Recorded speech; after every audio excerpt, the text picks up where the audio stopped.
Avant de trouver la bonne méthode, à chaque fois que j'ai tenté de ficher un livre, je trouvais la tâche barbante, je me décourageais et je me retrouvais à peu près avec ça à la fin. Autant dire que c'était pas très utile. Pourtant, si on l'associe souvent à un travail laborieux, avoir une bonne fiche de lecture peut vraiment être un super atout car tu as une synthèse concise et précise des éléments essentiels d'un livre, tout en ayant assimilé les connaissances de celui-ci avec tes propres mots. C'est William Descharpas et aujourd'hui on va voir comment faire une bonne fiche de lecture. C'est parti!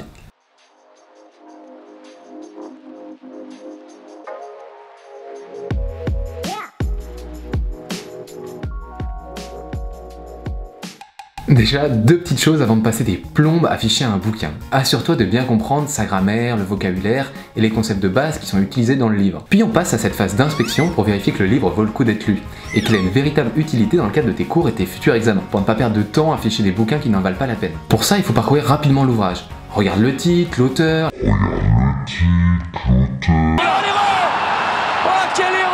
la quatrième de couverture, la table des matières, afin d'avoir un ordre d'idée de ce qui va être traité. Puis l'avant-propos, l'introduction, où il t'est souvent exposé le cheminement de l'auteur, les thèses qu'il défend ainsi que le but de l'ouvrage. Tu peux alors passer au titre, au sous-titre de chaque chapitre, et tu découvriras les concepts clés qui sont abordés. Et d'ailleurs, pour les chapitres et paragraphes qui te paraissent les plus intéressants, tu peux même te faire une petite lecture rapide des portions de texte en question. Et si t'es pas familier avec cette méthode, on t'a d'ailleurs fait une super vidéo sur le sujet, dont le lien est dans la description. Et c'est seulement après cette phase, et si cette première lecture est concluante, que là, tu peux décider de ficher pour te souvenir des points les plus importants. Bon, parfois je te l'accorde, tu trouves ça nul, mais t'as pas le choix parce que ton prof t'a demandé de le ficher.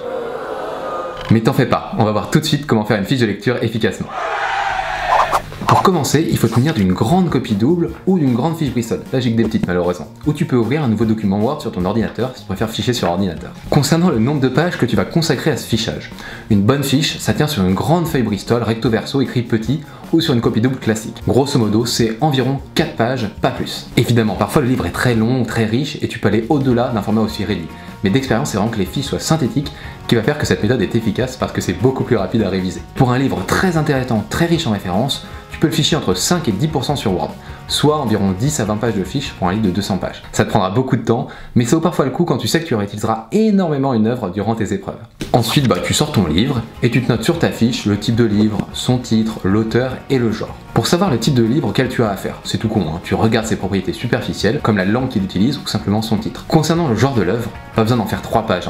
Ton but est ici simplement de replacer l'œuvre dans un mouvement littéraire, cité en français, et voir si l'ouvrage en question il est lié à un contexte culturel ou historique particulier. Si on prend comme exemple l'œuvre Candide de Voltaire, on pourrait noter sur notre fiche que Candide est un conte philosophique de Voltaire datant de 1759, dont les critiques s'inscrivent bien dans les thèmes critiques chers aux philosophes du XVIIIe siècle, le siècle des Lumières, puisqu'il dénonce guerre, fanatisme religieux, esclavage, et prône une foi dans le progrès et le bonheur du genre humain. La troisième chose à faire, c'est maintenant d'essayer de voir les thèmes principaux de l'œuvre. Attention, ici on n'attend pas de toi un résumé, mais bien les sujets, les problèmes qui sont abordés. D'ailleurs, pour mon point numéro 4, je fais ici un petit aparté pour ceux qui font une fiche de français, puisqu'on peut mettre un petit peu plus d'informations pour avoir une fiche bien complète.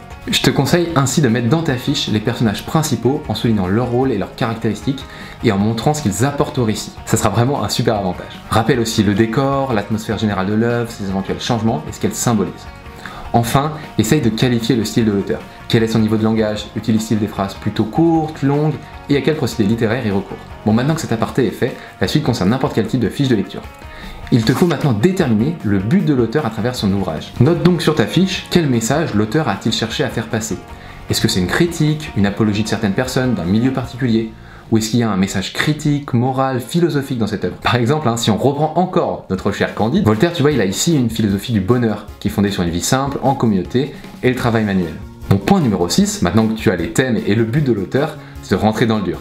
À savoir que tu vas avancer dans ta lecture de l'ouvrage en entier. Ici, en fait, il est possible de faire soit un résumé par chapitre ou par thème. La plus facile cependant consiste quand même à respecter la structure de l'œuvre choisie, donc à suivre le déroulement du récit par chapitre et affiché au fil de l'eau.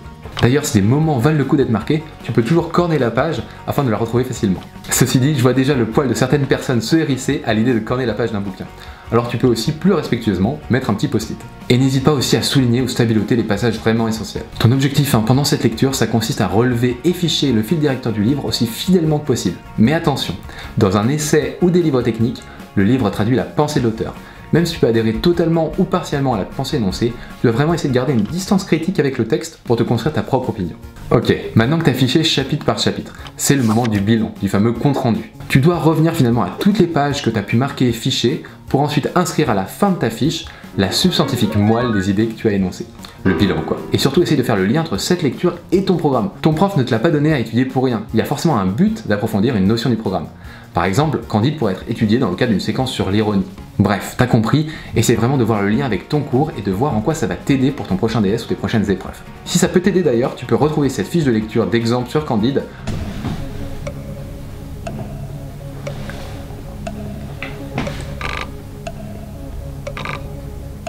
dans la description. Est-ce que c'est votre dernier mot?